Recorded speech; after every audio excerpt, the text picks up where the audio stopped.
మన సంబంధాలు అనుబంధాలుగా భద్రంగా కొనసాగాలంటే ఈ క్రింది విషయాలను పాటించాలి. మొదటిది, మనసు పెట్టి వినడం.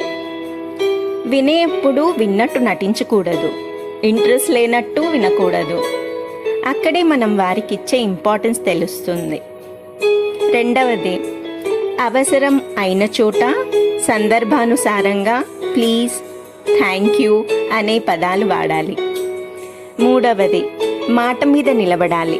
నిలబడలేనప్పుడు ఆ మాటను మెన్షన్ చేయకుండా ఉండడం ఉత్తమం.